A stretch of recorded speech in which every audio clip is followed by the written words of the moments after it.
Hey there, welcome back to High Infidelity, the best channel for cheating stories. Like and subscribe to channel for more spicy stories. Now, let's get into today's story video. The day I caught my fiancé cheating 2 days before our wedding. So, I've recounted this story a few times on Reddit, but I felt this subreddit would be the best way to get it out of my system. For reference, I'm now 31 years old male. However, this occurred in 2014, when I was 26 and my ex-fiancé was 25, female, let's call her Barb. We met in college and dated for 3 years before being engaged, with a wedding date set by the 4th year. Our parents are not well off financially, and she was in graduate school, so the financial duty fell on me, which totaled $20,000 and was paid in full 4 days before the wedding. We had our standard mid-20s relationship troubles leading up to that horror of an evening, with periods of bad communication, excessive drinking on weekends, and the odd argument about minor nonsense. Aside from that, we had a terrific relationship and spent a lot of time together figuring out life after college and planned for the future. As I previously indicated, the wedding and reception venue processed my check 4 days before the wedding, despite the fact that the contract specified that it was non-refundable. Over 120 guests had been confirmed, including a few dozen from out-of-state tuxes, and bridesmaid gowns had been measured and paid for, and everything was coming together. Now, before I continue talking, let's get to the inevitable of events that you're all interested in. The night in question was a Friday evening at our new apartment, which we'd moved into a few weeks before, and we'd invited around a dozen people over to pre-game before hitting the town's pubs. My buddy, whom I've known since kindergarten, we'll call him Ricky, was among this bunch of buddies. Barb and I had spent a lot of time with Ricky over the past 3 years, and he was undoubtedly one of her favorite of my friends, which is always great when you're so gets along with individuals in your social circle. The night began at a local establishment that allowed buyout. So by the time we left, a 1/5 Jameson and a third rack of Ewingling had been consumed, and everyone was intoxicated. The next 3 hours were spent moving between 2-3 bars, resulting in the whole group devolving into a drunken, aggressive mess. Most everyone went home when the bars closed, save for me, Barb, Ricky, and another couple who returned to our flat for a nightcap. Once back at our residence, the pair barely stayed for about 20 minutes before calling it quits and heading home, leaving me with Barb and freaking Ricky. I spotted Barb checking her phone more than normal earlier in the night in the bar, and Ricky checking his phone after she had locked the screen. I nearly put 2 and 2 together. But why would I be concerned about them plotting anything nefarious 2 days before I was going to marry this girl?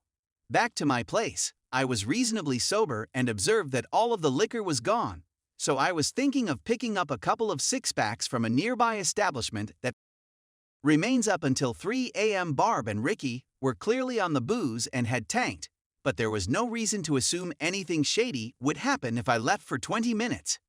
When I was in my vehicle, about to leave my apartment complex, I had a horrible sensation in my stomach that something wasn't right, which really terrified me out. So I contacted my closest friend, and he agreed to be picked up and accompany me on the beer run and back to the flat. We strolled up to the sliding glass door that led to my living room, which featured a couch to the immediate right. After getting some Bud Heavies and coming home, we opened the door, took 2 steps inside, and my ex-fiancé was fully naked and mounted on Mr. Ricky, thrusting tonsil deep into each other's throats. The remarkable thing about the circumstance was that neither of them seemed to realize that my friend and I were just 10 feet away, observing their intoxicated antics. I lost it after 7-10 seconds of trying to absorb the present scenario. Dropped the liquor, shoved her backward off Ricky fully, and delivered 2 powerful right punches to Ricky's eye and cheek while he was still flat on his back with the most horrified expression on his face. To put things in perspective, I am 6', 220 pounds and have always played hockey. He is 5'6", 140 pounds and a runner.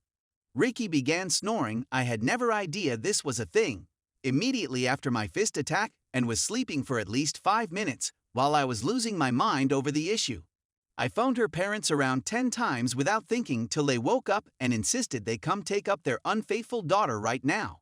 Their home was just 5 minutes down the road, so they came in quickly after I was berating Barb for her heinous, nasty choice. Her parents rushed into me, yelling at Barb, while Ricky was snoozing on the sofa and my friend was mediating the issue. The first thing I told everyone was that the wedding was OFF. I wanted the ring back and said that I'd rather lose $20K than spend the rest of my life with a cheating. Her parents spent the next 20 minutes trying to talk me out of it and sometimes justifying Barb's conduct, asking things like, "Why can't you forgive her?" and "Isn't it too late to cancel the wedding?" Meanwhile, Ricky awoke with the right half of his face swelled to the size of a grapefruit and his left eye closed. It was difficult to get him out of the apartment since he was too intoxicated to drive. So I contacted his brother, who was 20 minutes away, and spent that time berating Barb, Ricky, and her parents. Surprisingly, despite my wrath, I was able to keep my cool long enough to communicate my feelings. When I've been this unhappy in the past, my brain felt jumbled, and I had difficulty condensing and forming my ideas into coherent phrases. No, not this time. I had meticulously taken apart each objection, opinion, or appeal for reconsideration uttered by everyone in the room by the time Ricky's brother picked him up and Barb's parents shuttled her home. It felt fantastic. I'm not going to pretend that the months that followed were simple and that everything worked out in my favor.